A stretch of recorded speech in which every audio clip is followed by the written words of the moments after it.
de volta com o seu programa Cidadania, programa sobre o cidadão e seus direitos, hoje tratando um tema tão interessante, essa questão da intervenção, né, da intervenção federal, ou até mesmo a possibilidade de intervenção estadual.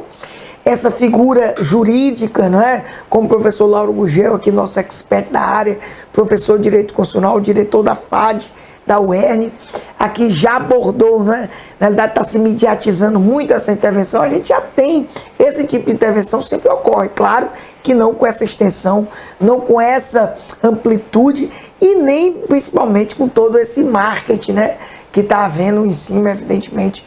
Isso é uma jogada que faz parte, não vamos nem dizer que é politicagem, porque política é isso mesmo, mas que o professor também traz esses comentários. Professor, muito se fala na pessoa do interventor. Quem pode ser o interventor e qual o seu papel? O interventor, ele é uma pessoa escolhida pelo presidente da República, por quem determina a intervenção. O presidente determina por decreto, que submete ao Congresso e o Congresso aprova, e ele escolhe quem é esse interventor. Pode ser um civil, pode ser um militar. Nesse caso, é por isso que está ganhando essa ideia de que se trata de intervenção militar, porque ele escolheu um militar, né, para ser o interventor, mas ele poderia ter escolhido um cidadão. Essa figura do interventor é como se ele fosse um segundo governador, porque a intervenção verdadeiramente deveria ser a seguinte: afastava o governador, pronto, se a intervenção foi até 31 de dezembro, afastava o governador até o dia 31 de dezembro de 2018 e em seu lugar responderia pela administração naquele local onde houve a intervenção. No caso, o estado do Rio de Janeiro, não foi só a cidade, foi o estado do Rio de Janeiro, embora as medidas estejam sendo aplicadas no Rio de Janeiro. E detalhe, nem é na cidade inteira, porque eu acho que é muito mais, eu acho que ela é muito mais, as ações são muito mais concentradas realmente nos morros, nas favelas, né? Então, o interventor é como se fosse um segundo governador, um governador paralelo. Existe o governador eleito e existe o interventor nomeado. Você pode dizer assim, isso não é antidemocrático? É uma regra constitucional. A Constituição prevê que o presidente nomeie o interventor de livre escolha dele, presidente da República, né? E nesse caso ele escolheu um militar, é por isso que está ganhando essa conotação. Como ia ser usadas as Forças Armadas, então certamente o presidente achou mais adequado, né? Seria mais fácil trabalhar chamando um militar para ser o interventor. Poderia ser dispensada essa figura da intervenção e do interventor? Sim, porque não vai mudar em nada. As Forças Armadas, do mesmo jeito, iriam para lá, iriam exercer as funções. Qual é a diferença? É que, como é um militar quem está no comando, não é, em toda a área de segurança pública, é importante, não é, definir isso? Isso. É que em toda a área de segurança pública. Então, é sistema penitenciário, são polícias, corpo de bombeiros. E a área de segurança pública é muito ampla, né? Toda a ação de repressão, toda essa parte, inclusive, portanto, ele tem um controle, o interventor controla tudo isso. Então, nesse caso... Ele pode até mexer, né, Lauro, no comando da Polícia Civil, no comando da Polícia Militar, no comando de bombeiros, pode mexer nos cargos, vamos dizer, que dão guarida a esses comandos. Aí está uma diferença essencial, Erval, entre o que antes era garantia da lei e da ordem. Exato, perfeito, é isso que eu ia perguntar. Porque quando era para a garantia da lei e da ordem, as Forças Armadas atuavam em campo, mas elas não mexiam na estrutura, por exemplo, sistema penitenciário, sistema carcerário, sistema... das delegacias, dos comandos policiais. Até circulou a informação aí de que a intervenção seria mais adequada, considerando que havia alguns focos de corrupção ou de resistência, caso não houvesse essa intervenção, caso não fosse entregue o comando ao interventor, no caso ao militar. Por isso que optou-se por isso. Claro que os partidos de oposição, e isso é legítimo que eles façam criem essa plataforma política, também vão enxergar isso como um fato político eleitoreiro, porque a reforma da Previdência não caminhou, ele não conseguiu aprovar a reforma no Congresso Nacional, e aí criou imediatamente um novo fato para mudar o foco, para mudar o discurso, para não gerar uma situação de ineficácia do governo, de ineficiência do governo. Claro que tudo isso aí possivelmente tem entrado na jogada, e há todos os motivos para a gente desconfiar disso. Agora, uma questão a gente precisa enfrentar. aquela situação no Rio de Janeiro poderia continuar, deveria continuar do mesmo jeito? Não já era hora de se tentar de alguma coisa, não? Eu digo que sim.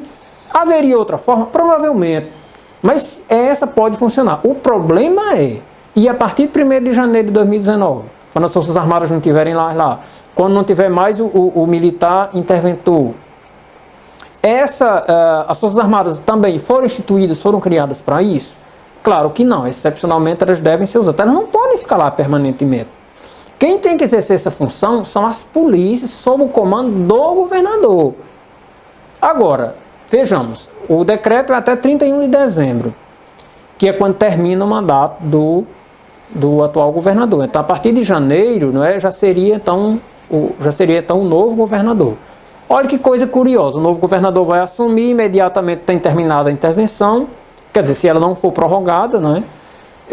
E também vai ser o novo presidente que vai definir também essa situação. Há muitas dúvidas, não é hora ainda da gente pensar sobre isso. O que eu quero que o telespectador fixe bem é o seguinte: primeiro, não existe intervenção militar. A intervenção recebeu esse nome de militar porque está sendo o interventor escolhido pelo presidente da República, foi um militar. A intervenção é parcial. É pela primeira vez que se escuta intervenção parcial. A intervenção deveria ser total. No setor próprio, né? Seria não vai ter a saúde, não tem finanças, não tem educação. Só na segurança pública, só na segurança pública. Portanto, e eu chamo muita atenção. Só chegou a esse nível de precisar uma medida desse tipo pela omissão, pela falta de cuidado, pelo desleixo mesmo, eu diria, de sucessivos governos que não enfrentaram aquele problema lá no Rio de Janeiro. Por que tem morro, por que tem favela no Rio de Janeiro? É mais ou menos a regra da maioria das cidades brasileiras que tem essas comunidades carentes.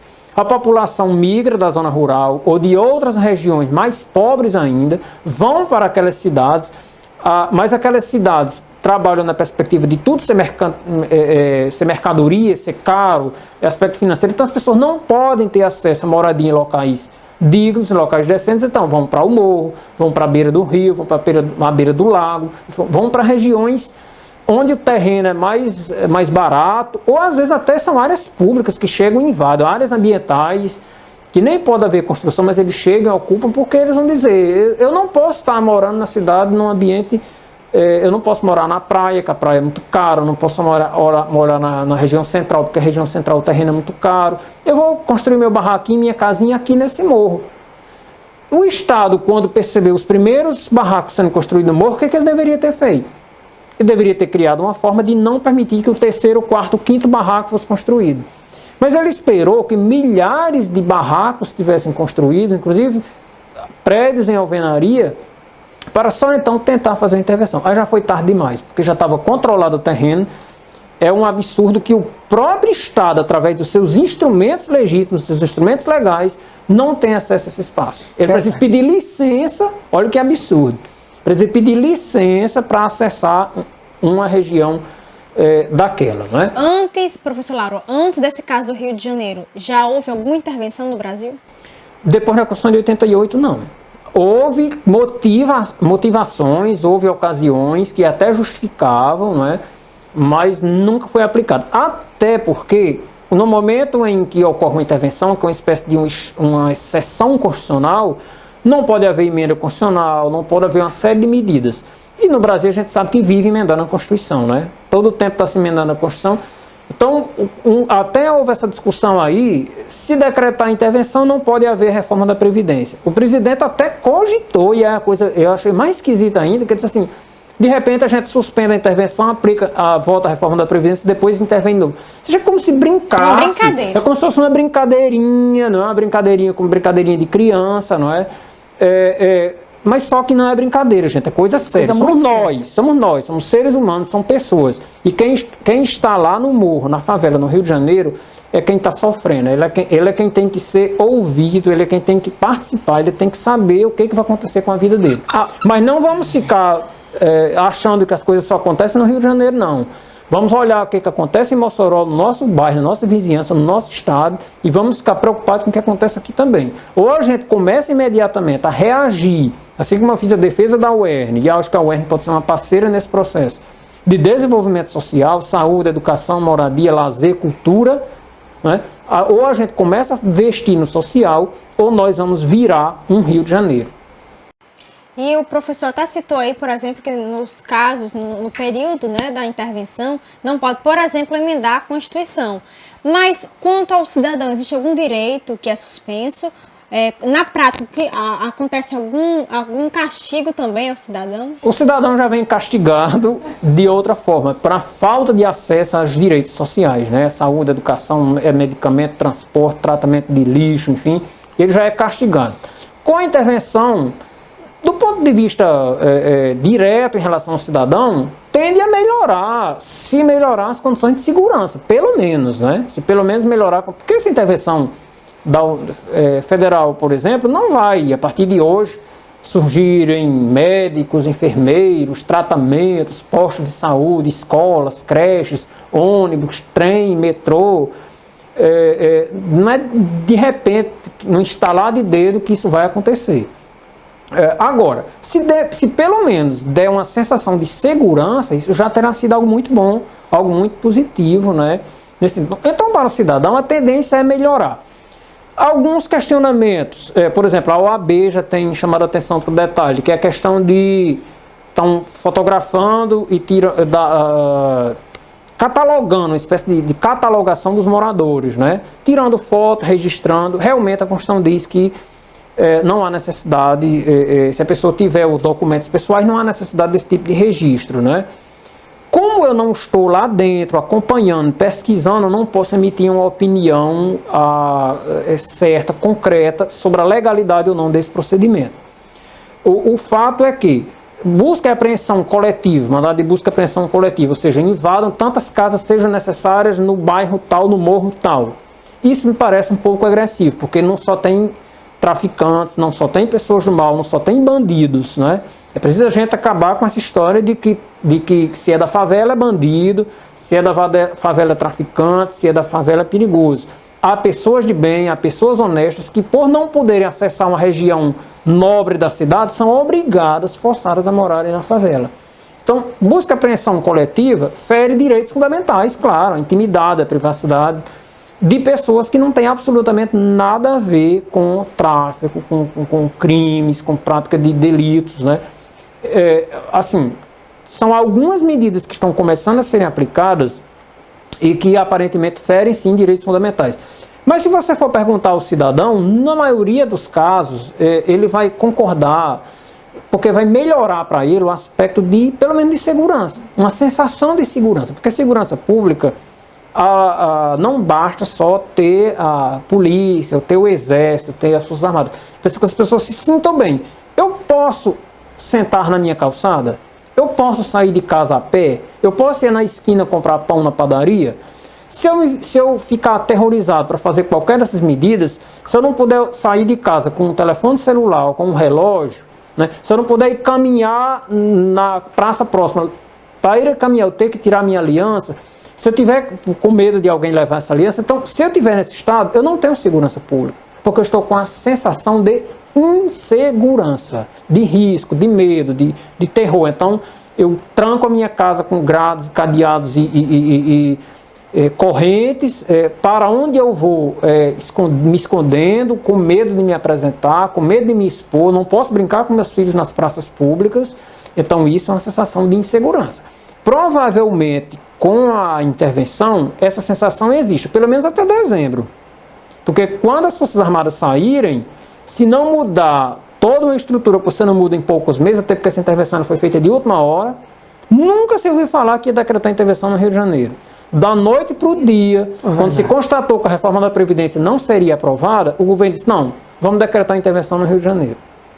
Então, é preciso discutir isso aí. Né? Não foi planejada, não foi programada, por isso que depois de aplicar, aqui estão começando a tomar pé, como é que vão agir, como é que vão fazer, né? Pois é, a intervenção ela é um instituto temporário, né? E por isso mesmo a preocupação que o professor Lauro traz, né? De acabar o período da intervenção com, no caso, o Rio de Janeiro, né? Que atualmente está vivendo essa situação, como o Rio de Janeiro vai ficar, né? E como o professor falou, e a gente sabe, é um problema do Estado, né? Que infelizmente falta com básico para a população. Então, é uma situação, foi uma situação emergencial, que o Rio de Janeiro vive ainda, né? Mas se não houver um tratamento adequado quanto à saúde, à segurança, à educação, essa situação vai permanecer. Não é a intervenção até dia 31 que vai resolver. Se durante décadas esse problema não foi resolvido, por isso que chegou a esse estágio, como é que nós estamos no mês de março, até dezembro nós vamos resolver esse problema? Impossível. Será que a gente acredita, será que, assim, por exemplo, será que o governo acredita que essa hipótese vai acontecer? Será que aquelas pessoas lá, os cidadãos lá no Rio de Janeiro, eles acreditam realmente de que esse problema será resolvido?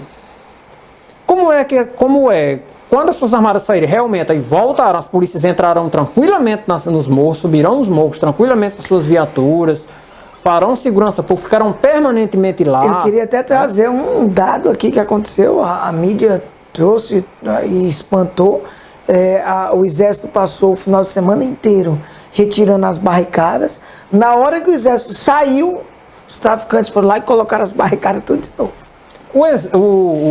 Os traficantes, eles, assim como nós temos o Exército oficial, comandado pelo Presidente da República, nós temos o Exército comandado pelo crime organizado. Qual é a diferença? É que tradicionalmente o exército oficial não está acostumado com aquela área, não conhece aquele território, ele exerce outras funções, outras missões, mas o traficante, o exército do crime organizado, ele conhece muito bem aquele território. Então vai ser aí um cenário realmente de guerra, não é? Vamos torcer para que as Forças Armadas consigam, ainda que temporariamente, vencer essas batalhas, né? Vencer essa guerra. Professor Lauro, nós vamos fazer aqui um breve intervalo e daqui a pouco a gente volta com o quarto e último bloco do Cidadania. Você não sai daí que a gente volta já.